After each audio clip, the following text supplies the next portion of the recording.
Thanks a lot. I'll speak in English. My Serbian is not really that good. I even took a picture of my name because I couldn't recognize the writing actually. But thanks for the invitation, and indeed I will be, and thanks all of you to be here, also given the harsh weather conditions.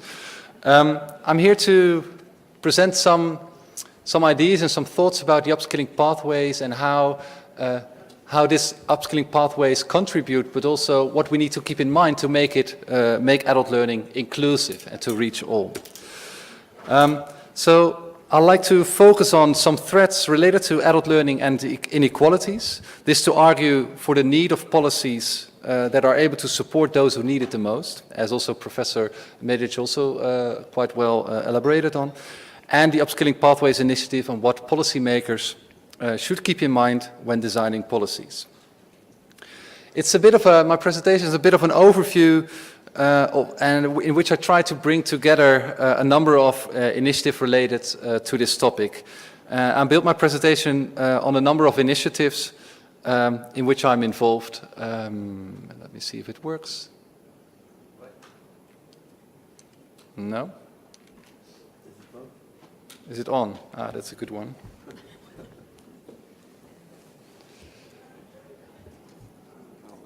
All right, okay. So I've been involved in a number of studies in adult learning over the last 10 years. For some of them I also went to Serbia. I think for the key competence of adult learning professionals, I gave once a presentation some time ago on that topic at the faculty. I also am thematic coordinator of EPALE, and what I do is I write blogs about the subject of adult learning, especially focusing on learning environments. I try to find other people to put their thoughts to writing, and also we organize podcasts together with other thematic coordinators to discuss thematic focus months on the platform. I also, as also the professor already indicated, the ET 2020 working group on adult learning, which focuses mainly on adult learning in the workplace and tries to find kind of key principles and building blocks to further stimulate and develop adult learning in the workplace. For this purpose, we organize meetings with all the member states together. We organize peer learning activities in countries. And also do some mapping exercises to find out what's going on in all the countries related to this topic. This final report, the Professor Medic already quoted some elements from it, is still in the drafting process and will be made available, I think, in June, July this year. I start my presentation explaining about upskilling pathways. Well, you already heard a bit about it. So in June 2016, the Commission proposed the setting up of a skills guarantee, and this was later adopted by the Council in December 2016 as the upskilling pathways.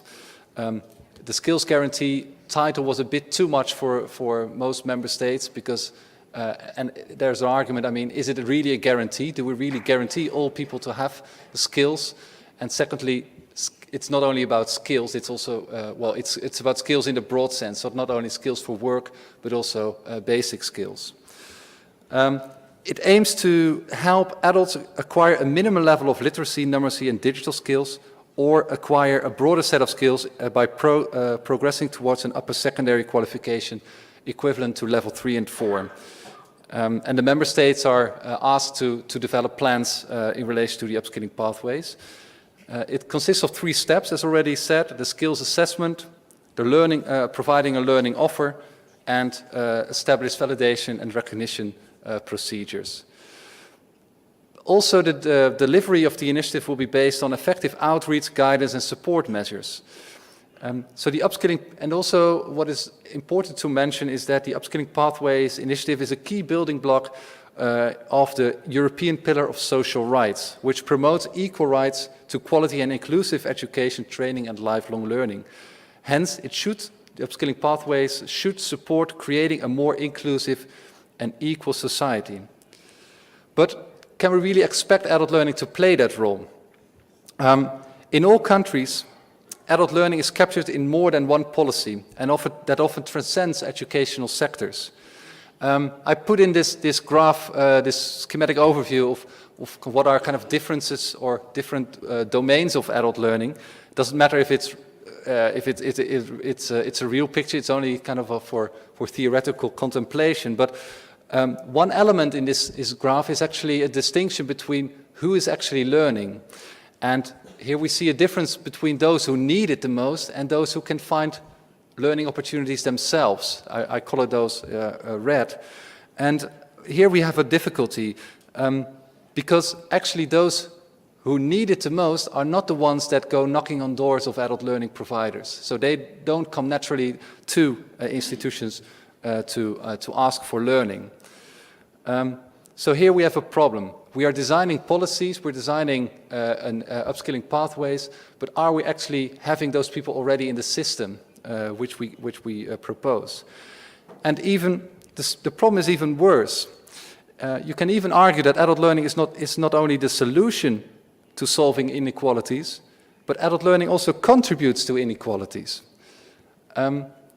We are experiencing some important mega trends, and besides demographics in Europe, one mega trend is automation and digitalization.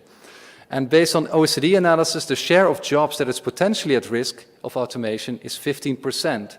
So this work can be done by computers and machines. And another 30% is at significant risk, and these jobs could be replaced by automated machines. On the positive note, also the OECD mentioned that workers have always been able to adapt and adjust to changing environments. However, workers need to be equipped with the right skill set, so they need training to adopt new skills. So there's not so much a risk of mass unemployment, as the OECD mentioned, but rather a further polarization in the labor market and further inequalities. Those not having the skills and competences to reach out to higher level jobs have less opportunities to progress in their career and life. We all know that the low qualified participate less in training compared to highly qualified adults. The professor already showed that graph as well. In addition, we know that SMEs provide less training to employees than larger firms.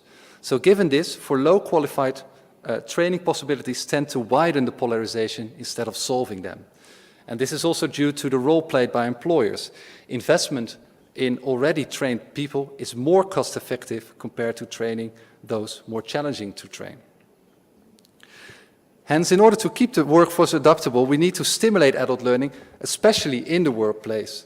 In addition to this direct effect on workers, it supports the education system to be more relevant to the labor market and provide the right set of skills. But how do we ensure that new policies are a solution to solving inequalities and not the problem itself? So we should ask ourselves, to what extent is adult learning accessible for all? What are the barriers for learning to start a learning pathway? To what extent are those in need of learning accommodated to learn? What support structures are in place to support the disadvantaged learners? To what extent is outreach organized to reach out to those who most need learning? And to what extent is the learning tailored to the needs of those who need it the most? Here, upskilling pathways should not only focus on the 3 steps, but even more on the guidance, outreach, and support measures. Oh, sorry, wrong button. So hence there's a need to make adult learning a mobilizing provision. So first we need to get people into the system before we can assess their skills, provide learning pathways, and validate the learning that took place. And this relates to the following dimensions. So there needs to be information, counseling, and guidance provision available for all. The pathways that are provided need to be flexible enough to accommodate whatever the adult learners need. Quality management needs to be able to keep the adult learning sector relevant, provide the right set of skills based on sound information and analysis of the labor market. Outreach work to specific groups, community-based learning environments, going where adults are, for instance in work, through social services, etc. Acknowledge the recognition of and validation of prior learning. Let adults not learn twice for the same thing. and provide financial instruments to overcome financial barriers, such as, well, could also be childcare facilities, for instance.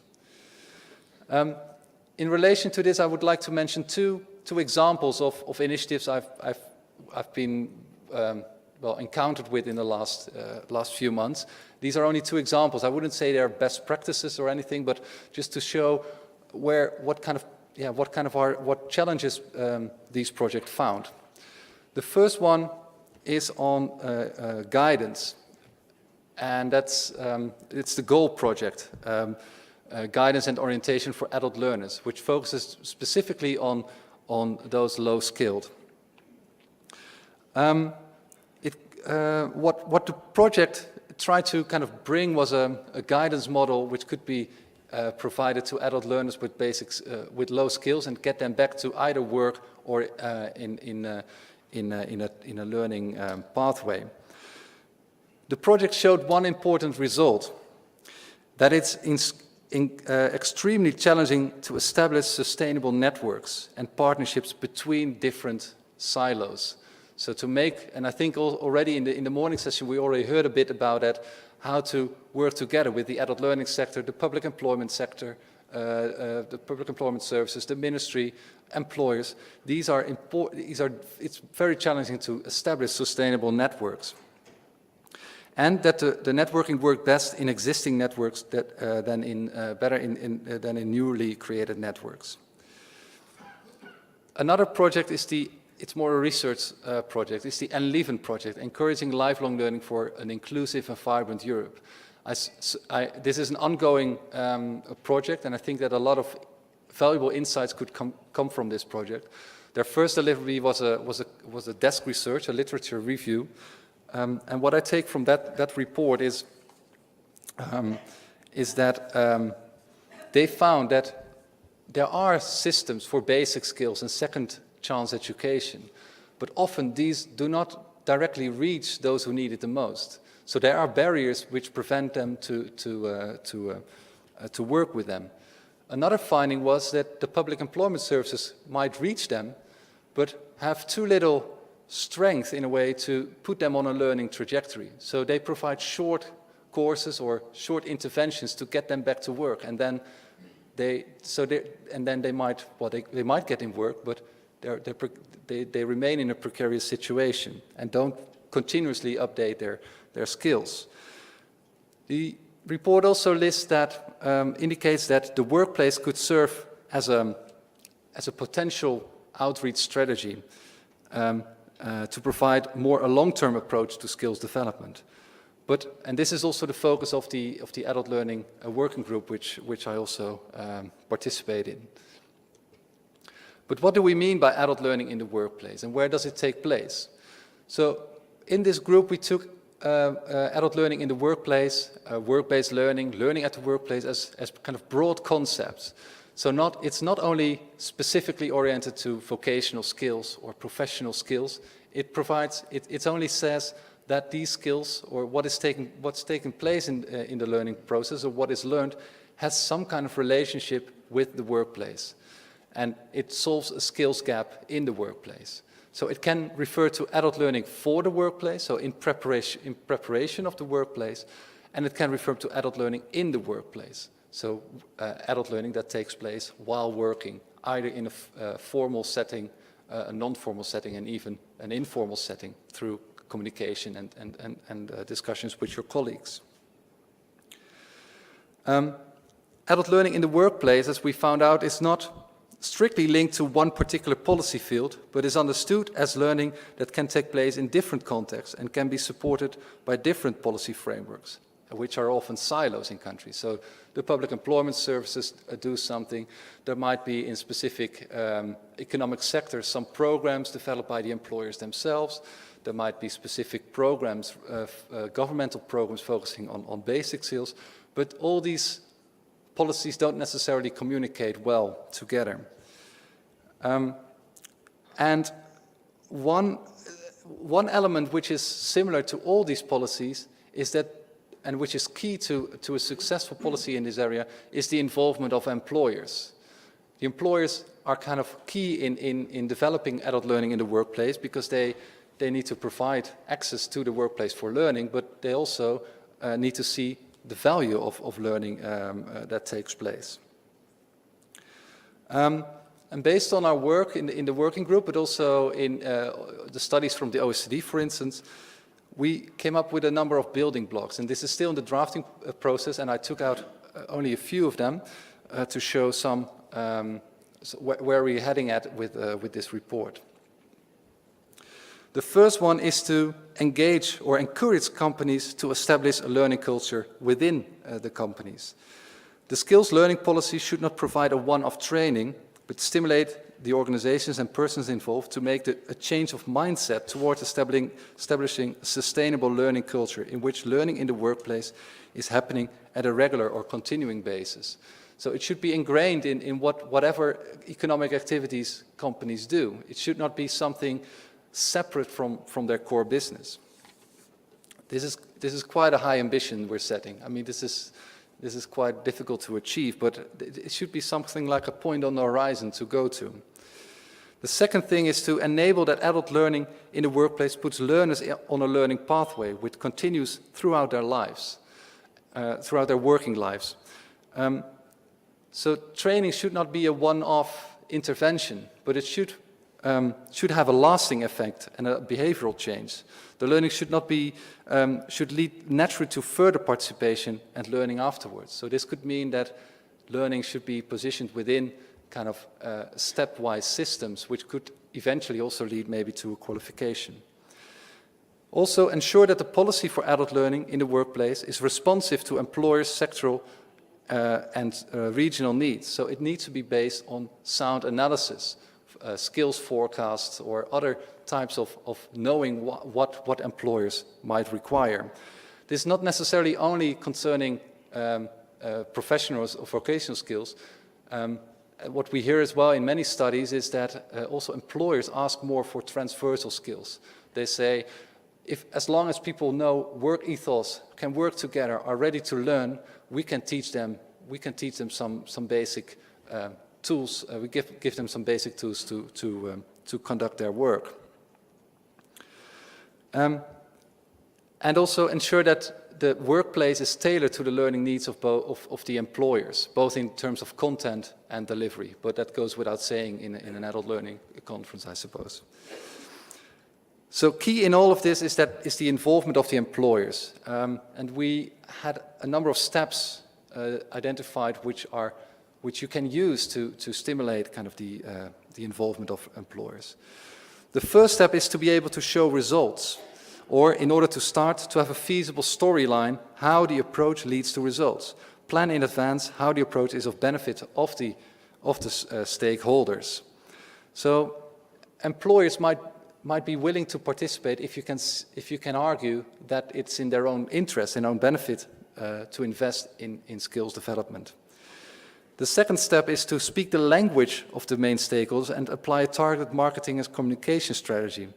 So this could mean, for instance, that with employees you should not say, let's discuss basic skills, but it should be more about, well, people can learn stuff by which you can increase your productivity, or you can reduce accidents at work, or people can read better health and safety regulations. So the way you phrase your message might be different for different target groups, including employers. Step three is through results deepen the engagement with all stakeholders, employees, employers, and government. And through this engagement, step 4, establish a coherent and inclusive governance models that is able to transcend the silos I've been discussing. Then, only in the 5th place, so not the 1st place, is to secure funding through government funding, EU funding, or company contributions.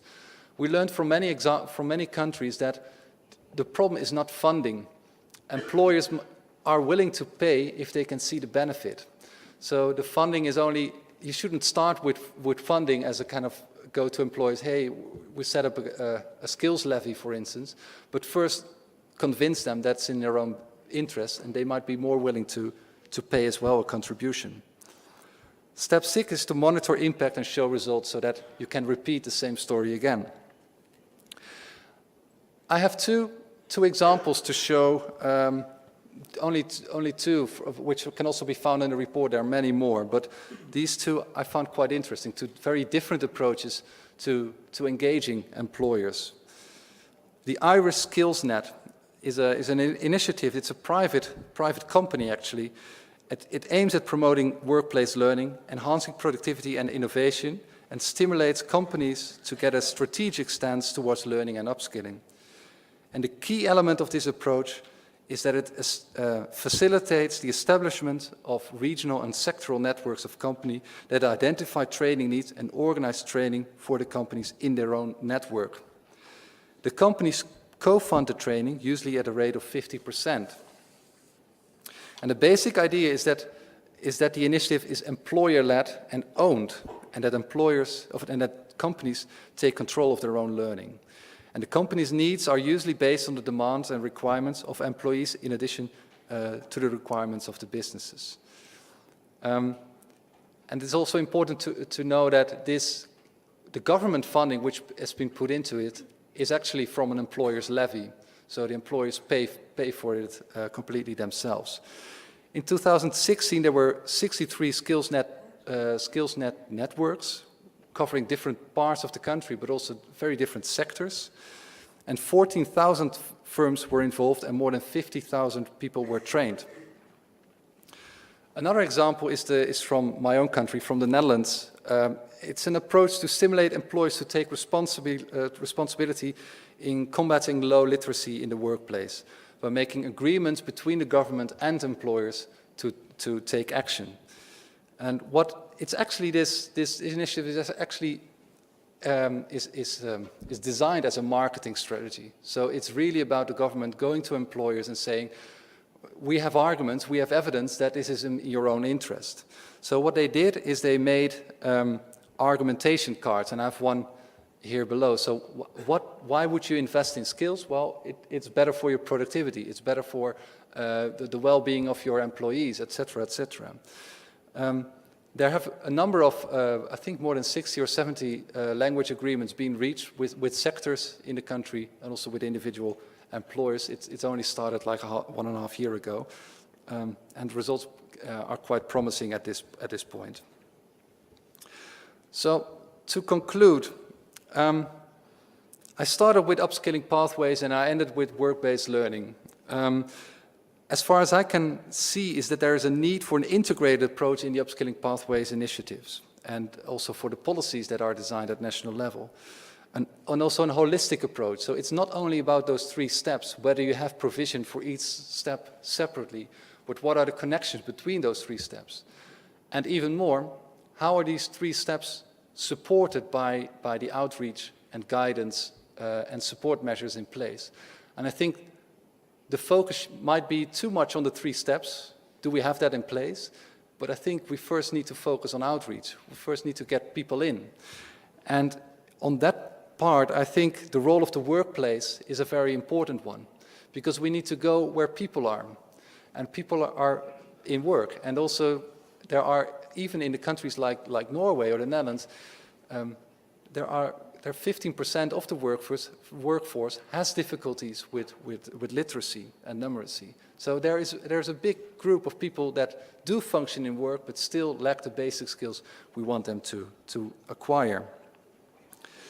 So the focus should be, as far as I'm concerned, on setting up sustainable partnerships based on joint ownership and on guidance system and on outreach towards those people.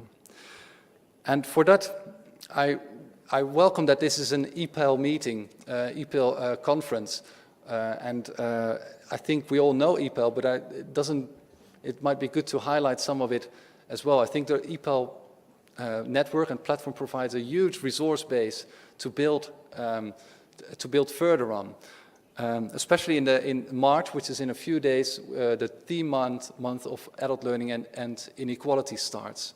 I think we can discuss a lot of important aspects also taken from this presentation, but also from the next and from this morning sessions. So I would like to invite you as well for an online discussion on the 22nd of March, which is on exactly this topic. So how can adult learning contribute to inclusiveness? So we focus on the level of adult learning provision and also on the level of policies. In the afternoon I saw in the program that we also focus on adult learning motivations, which is an important element, and also on guidance, which I think are important aspects to discuss as well. So I'm looking forward to a fruitful exchange of ideas this afternoon and meet you all virtually on EPALE as well. So thank you a lot. Okay.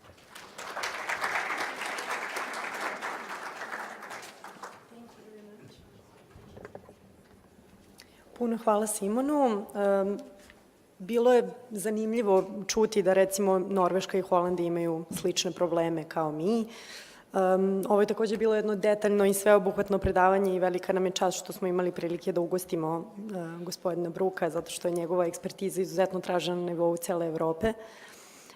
Također mi je velika čast da predstavim našeg sledećeg govornika, gospodin Džordž Borg iz Malteške komisije za prava osoba sa invaliditetom.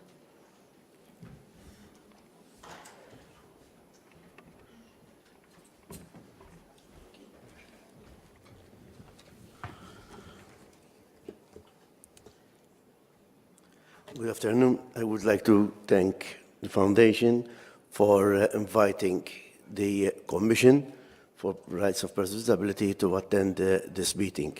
It's been very honored for us to give our views on issues related to persons with disability.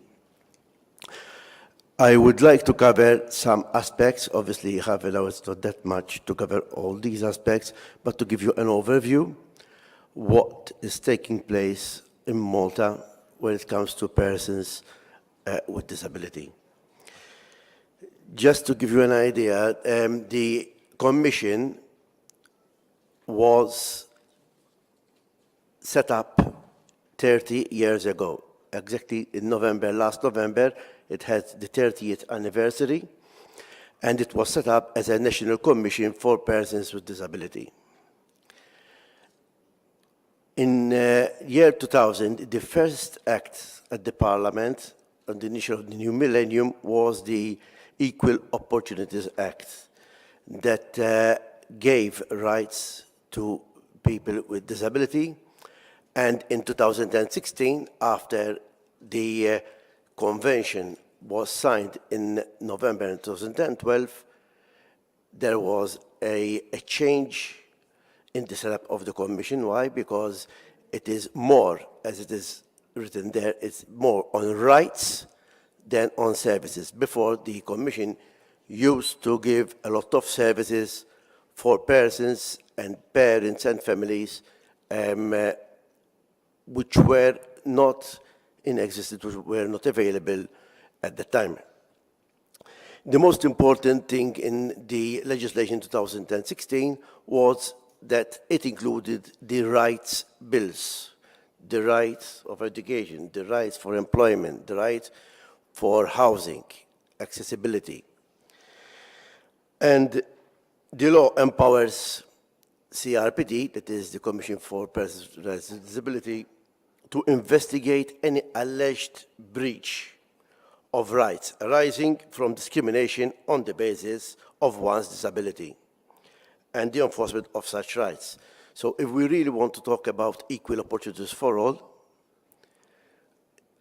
what has been said this morning goes exactly on the rights issue of persons with disability.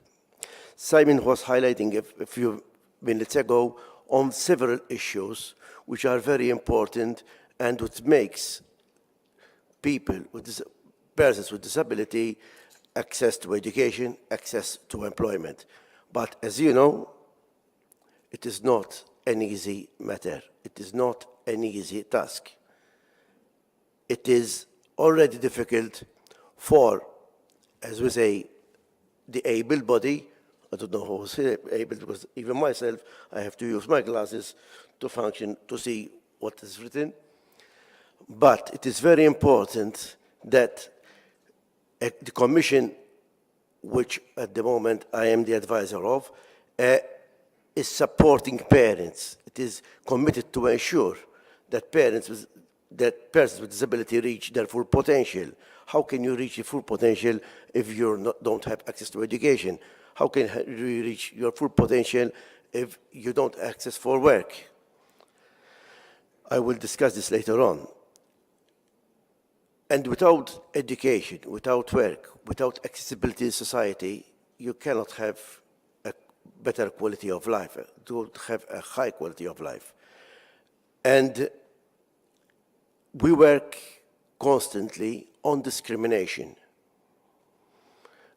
Later on, I will give some examples, and for sure you will agree with me that there's a lot of discriminations, even though we've been working in this sector for many, many years, there's still a lot to be done. And one thing which the professor, I'm sorry, I don't recall the name, it was very difficult for me to say the names.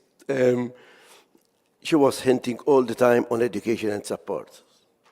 Education and support are the key issues on the matter. Just to give you an overview of the history. Before 1960, that's about over 50 years ago, persons with disability in Malta didn't have access to education, no access at all. Why? Because obviously at that time, people did not believe that persons with disability had the potential to work, had the potential for education, had the potential to be members of society. Therefore, a generation really went through and ended up without any necessary skills, which made it difficult for them to acquire a job, which made it difficult for them to be part of the community. After that, from 1960s onwards, then we started having special schools for various disabilities. They were silos of persons, children with disabilities, with intellectual disabilities, others with hearing impairment, schools for the visually impaired, schools for the maladjusted, as we used to call them, and schools for the physical handicap. But as they were known at that time, in the 1980s, which we're not talking about centuries ago, we're just talking about 27 years ago, a new movement came in, where we started to have integration. We called it integration. It was not inclusive, but the aim was that children who had intellectual impairments, what we're talking about, if you believe in IQs, 70 to 80 IQ, were placed in mainstream schools, not within the school, within the classroom, but within the schools. They had segregated classes, but they were at least within the mainstream settings. In 1990s, then a whole revolution took place on the island when it came to education. Many of the parents were empowered, and they didn't want their children to be in a special school. They wanted to have their children in a mainstream regular school. And from that time onwards, education in Malta became more accessible in mainstream education. It is good to note that only children with severe disabilities are in our special schools. Most of the children today are in mainstream schools with the support of learning support assistants. And once again, I go back to the professor's comment on wastage of human resources, turnover, staff turnover. That is, you train people for a specific job, and then after 2, 3, 4 years, they're nowhere there. So that means that you have to retrain and have to resupport and to have to programs which are ongoing. And to this effect, Malta, at the moment, we are always training persons to support our children in mainstream schools. Why? Because we have 99.7% of children with a disability in mainstream system, in the mainstream with the support of the learning support assistants, which is quite complicated. If, as we were saying earlier, all the speakers hinted about this, that training and education and support are the key issues for success, not only in employment, but also in education. Apart from this, the CRPD, the Commission, also gives training to persons with disability, to employers, which is crucial, very crucial, I will explain this later on, to members of the public, to children within the schools,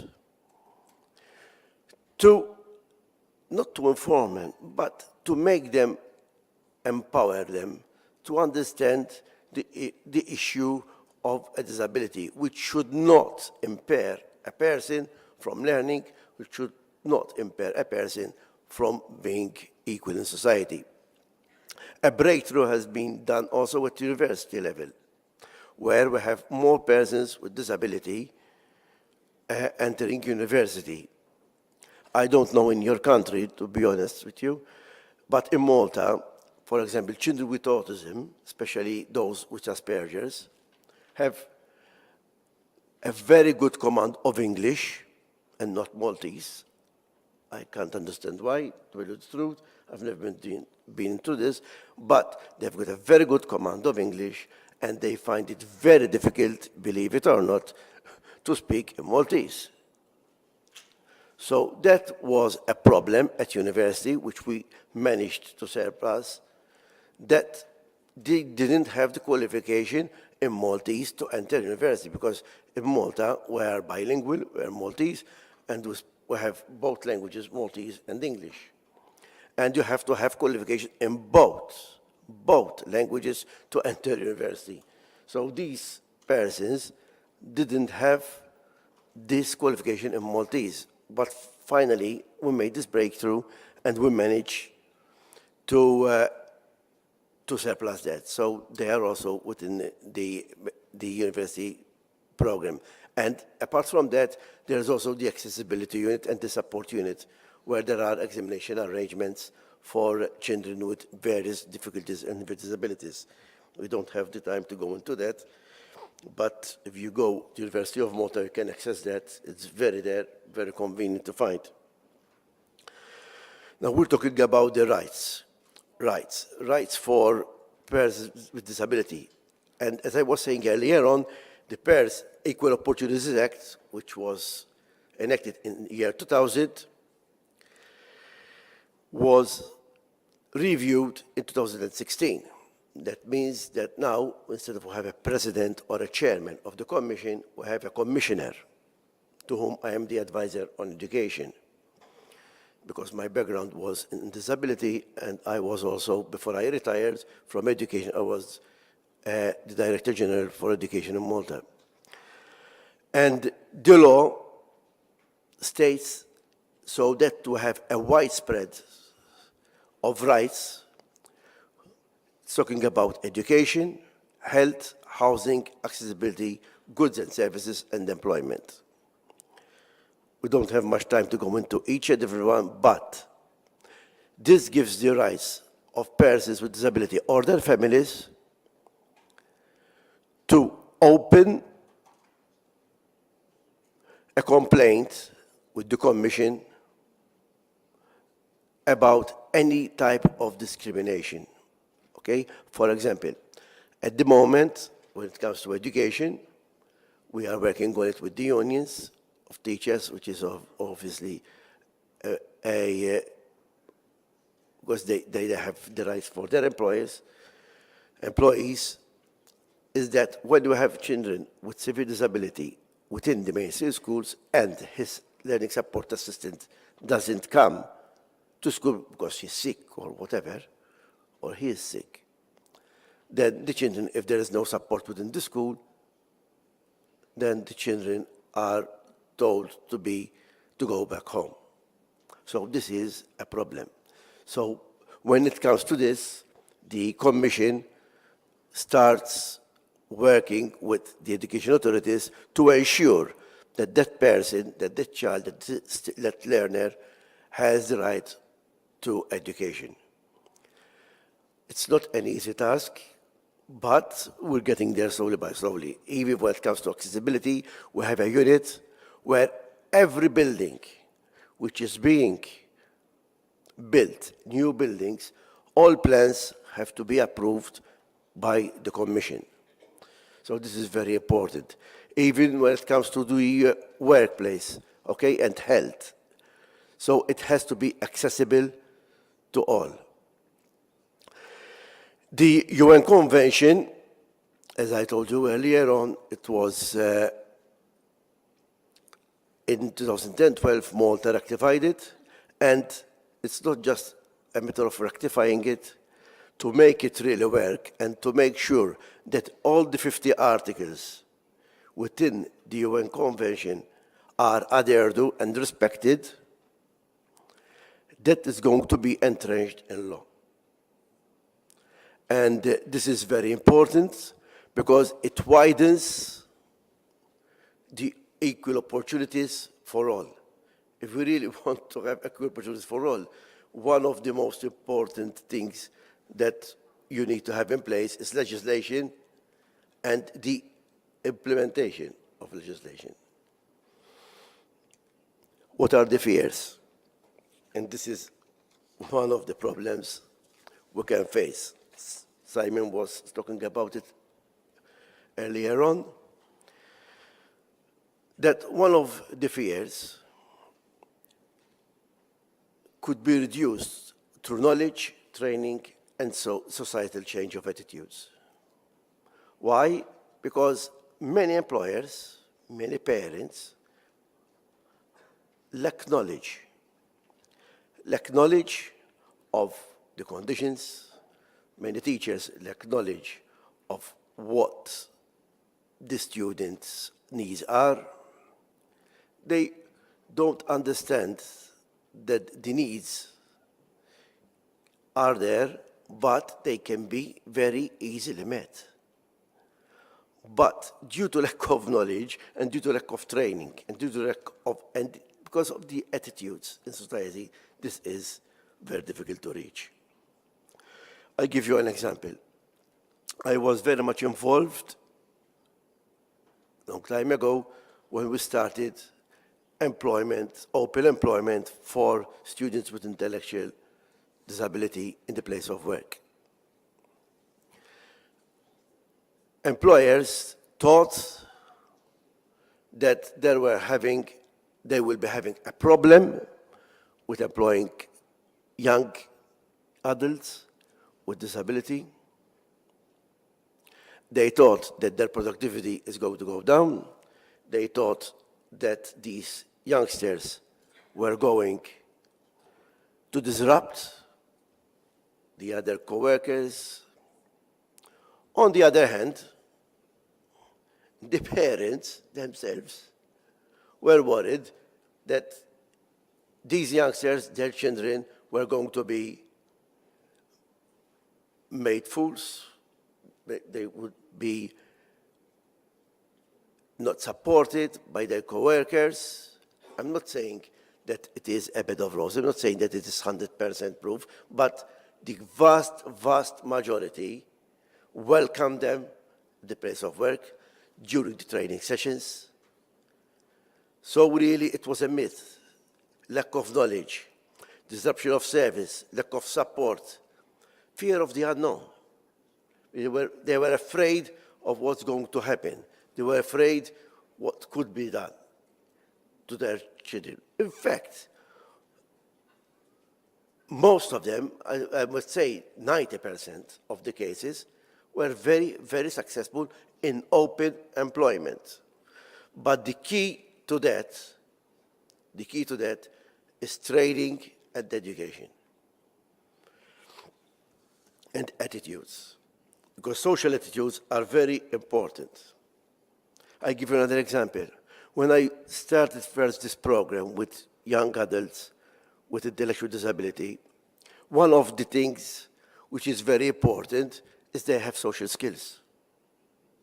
They have to have social skills, and you have to train them for that. Nothing comes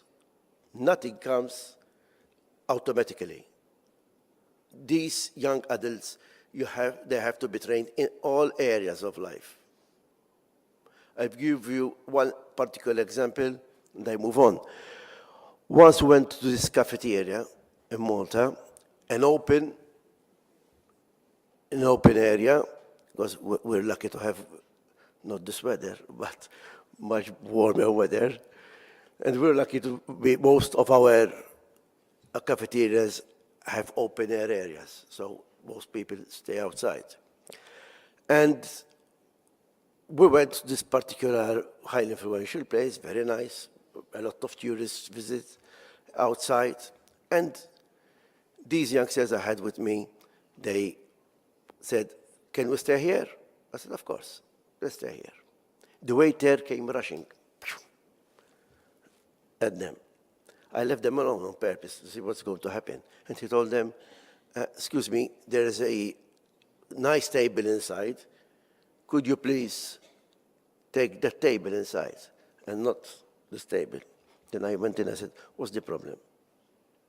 He said, "Because it's better inside." Well, his fears, we didn't go obviously. His fears were, one, that out there were children with Down syndrome, for example, and he thought that they would create a problem, which is not the case. He thought that it's more convenient if somebody else took that table, because then it was full up, so that was the only table available. So that could attract more people outside, obviously, with the good weather. But we had to stand. Why? Because he thought that either they're not going to pay or there will be news. Why? Because lack of knowledge. He thought it was going to have disruption of service. He thought there was no lack of support. And he thought it was the fear of the unknown. Just to give you an idea what I'm talking about 15 years ago, not talking about the Middle Ages here. The parents have also to be empowered. It is not just the persons with a disability have to be empowered. It's even their parents. Why? Because one of the problems is that parents did not empower their children because obviously of overprotection. The issue here, as I say it, is the breaking of the ice. Once you break the ice, once you break the barriers, then it is much easier.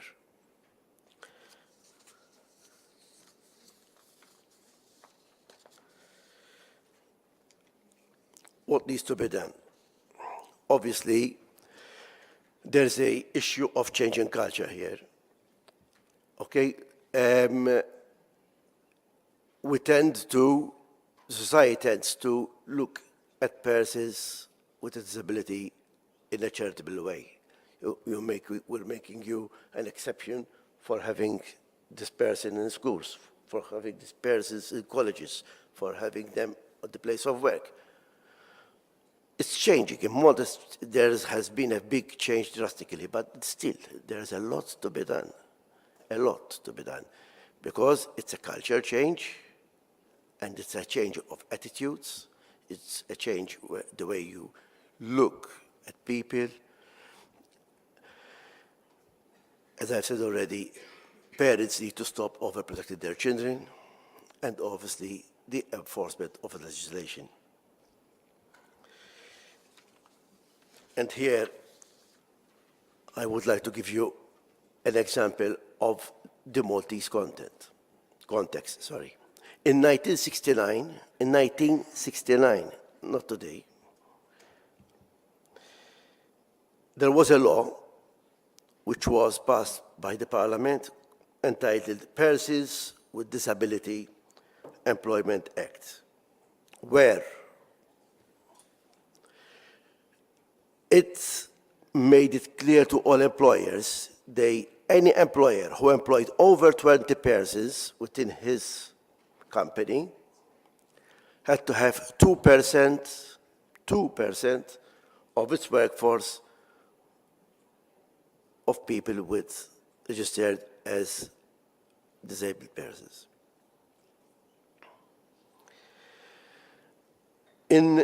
Just to give you an idea, in year 2014, 3 years ago we're talking about, there were 4,000 interviews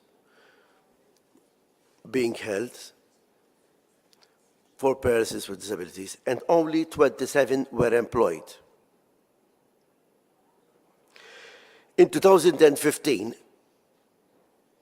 nearly 2 years ago, the law was amended. And it was amended in a way that those employers, the government said, it's okay, we have no problem with that. You don't want to employ 2%, we've checked them out. Said, okay, don't. But if you don't, then you have to pay a fine every year, not once, every year. And the money goes to the Employment Training Corporation. It is the Jobs Plus today, it's called, and the Linus Peteri Foundation, where that money coming in, the revenue coming in from the companies who are not employing 2% is used for training to ensure that other persons with disability who lack training and lack education are trained to find a place of work. And this changed us. The scenario then changed from morning till night. And just in year 2015, just to give you an idea, it doubled the number in just 1 year. Later on, I will speak about it in the group work this afternoon. So the problem here is that the social attitudes of persons with disability is ingrained, really. So it took over 40 years for this to really happen. Why? The law was there, but it was not really supported, effective, no effects. If you don't really work, you ensure that what you have in the law, people are obeying it and abiding by it. Now, I just skim, I'm not going to read them all, just I'll give you a couple of examples only. Because most of that is happening on the island. The lifelong learning programs, including sign language for persons who don't have a disability, but they need to sign for people who have a hearing impairment. ECDL, which is IT skills, digital skills, and there are many, many other courses. You can go on the net and you can download them. Pathways to Independence is another post-secondary program, which is within the College of Malta College of Arts, Science and Technology. I mentioned Linus Peteri Foundation earlier on because that is the foundation where we train persons with disability from the revenue we get from it's funded by the employers themselves. And the Young Adult Resource Center, the post-secondary program, and just stop there, that is the program where this afternoon I will be showing some clips on it where young adults with intellectual disability are being prepared for the world of work. It's a 6-year program, it's a training program, and most of it is within the school, within the college, and within the community. So to sum it up, we need to understand individual impairment. We cannot support persons, any person. We're talking impairment, we can any type of person, any person. We can't support and help him out without knowing the support requirements.